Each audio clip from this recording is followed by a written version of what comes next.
नमस्कार मित्रों। शोध प्रकल्प के मुख्य आयोजन एवं कल्याण स्नातकोत्तर महाविद्यालय छत्तीसगढ़ मित्र तथा राष्ट्रीय हिंदी अकादमी छत्तीसगढ़ इकाई के सह आयोजन में आयोजित इस अंतर्राष्ट्रीय वेबिनार एवं ऑनलाइन अंतर्राष्ट्रीय संगोष्ठी में आप सबका हार्दिक अभिनंदन और स्वागत है। संगोष्ठी का मुख्य विषय है साहित्य, शिक्षा और समाज, तकनीकी और परंपरा का समन्वय। यह एक व्यापक फैलाव लिया हुआ विषय है, किंतु बहुत गंभीर भी है वर्तमान समाज, संस्कृति और शिक्षा के संदर्भ में। जैसा कि हम जानते हैं कि यह लॉकडाउन का समय है, परिस्थितियां विपरीत हैं और जटिल भी। इस जटिल परिस्थिति से कैसे निकलें और जीवन को नई दिशा की ओर कैसे ले जाएं, इस विषय पर विचार मंथन करते हुए संस्कृति और साहित्य की भूमिका को रेखांकित करना आवश्यक है। आइए हम इस बहाने संस्कृति और समाज के बदलते परिदृश्य विषय पर कुछ चर्चा करें। संस्कृति और समाज हमारी पहचान है। संस्कृति हमारे जीवन जीने का तरीका है। इसका संबंध सामाजिक, राजनीतिक, ऐतिहासिक, दार्शनिक, साहित्यिक एवं कला के विभिन्न पहलुओं से रहा है।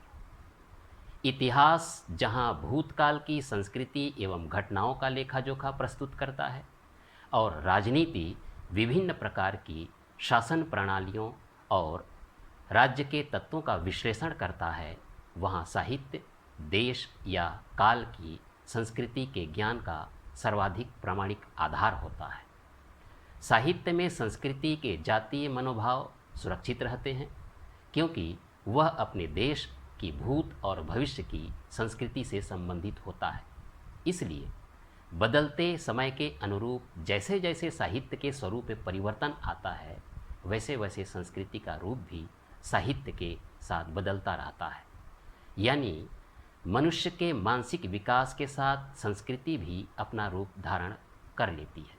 साहित्य संस्कृति के उसी बदलते रूप को प्रकाश में लाने में सहायक होता है।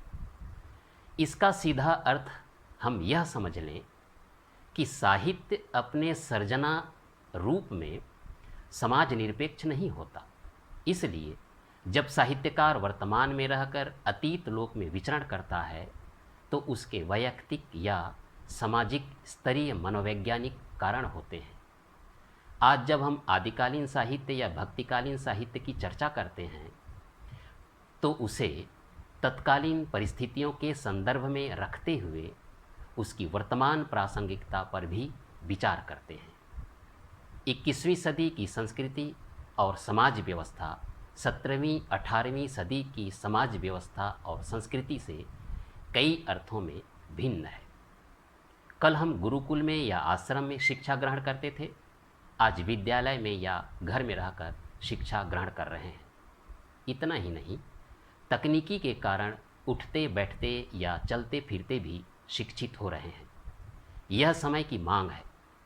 यह आज हमारी आवश्यकताएं बढ़ गई हैं, इच्छाएं बदल गई हैं, जीवन जीने के तरीके बदल गए हैं, शिक्षा का रूप और उसका प्रयोजन बदल गया है और हमारे सोचने विचारने का स्तर भी बदल गया है।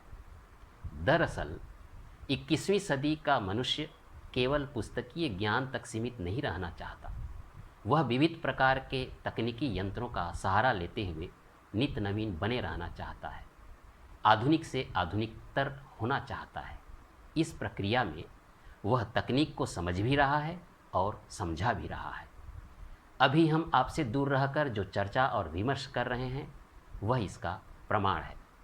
इससे समय, साधन और धन सबकी बचत हो रही है। अतः संस्कृति से सीख लेते हुए तकनीकी के सहारे साहित्य को जीवनोपयोगी बनाना चाहिए। यही आज की मांग है। अंत में सुधीर जी और आयोजक मंडल के सदस्यों के साथ साथ संगोष्ठी में सम्मिलित आप सभी साथियों को धन्यवाद। आशा है प्रस्तुत विषय के कुछ पक्षों पर प्रकाशपात हुआ होगा। धन्यवाद।